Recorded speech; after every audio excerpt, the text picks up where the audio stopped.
Hey guys, good day no? Good day sa inyo lahat. And for today's video ay papasyal tayo sa farm ni Boss Atong Ang para kumuha ng materyales at kumuha din ng mga pulet at mga used hen na i-share din natin sa ating mga kasamahan or sa mga backyard breeders na gustong magkaroon ng EE Cobra.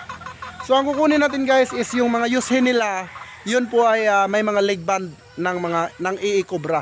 Pero yung mga pulet wala pong leg band yun. Pero meron tayong picture at video na isi-send sa inyo once na nakakuha kayo sa akin nang galing mismo sa EE Cobra. So guys, bihira po magbenta ang EE Cobra ng mga inahin dahil alam naman natin kung gaano kayaman ang nag-iisang Atong Ang, no? So tara mga idol, huwag natin patagalin, let's go. Okay mga boss, no? Good day and good morning. So today is November 14, 2024. Ito po yung entrance namin sa EE Cobra.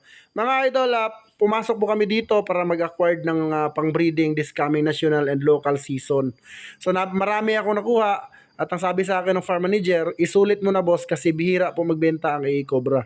So dahil sinulit ko mga idol, sobrang dami kong nakuha sa kanila na mga pulet na ready to breed na willing din ako na i-share sa inyo sa presyo na abot kaya mga idol. Dito sa farm na to mga idol, hindi ka pwede basta-basta pumasok kung wala ka talagang malaking kapital. Kasi talagang medyo expensive yung mga manok dito. Pero syempre dahil sobrang dami ng binili natin, ay nakakuha po tayo ng big sale. Ngayon mga idol, pwede nyo akong kontakin. Andyan lang naman sa baba yung aking contact, messenger account. Pwede ko kayong share ng mga hens lang mga idol kasi sobrang expensive ng mga broodstock na kinuha ko at hindi po yun pang out, para sa sarili ko po yun, pang sarili sa aking game farm. At yung mga pulet, pwede po ako mag-out, use hen, pwede po ako mag-out.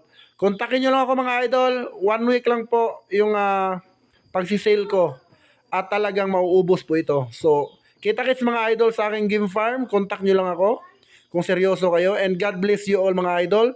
Mabuhay ang bayang Sabongeros. Medyo bitin mga idol kasi bawal ang video sa loob ng game farm ni Boss EE Cobra. Thank you.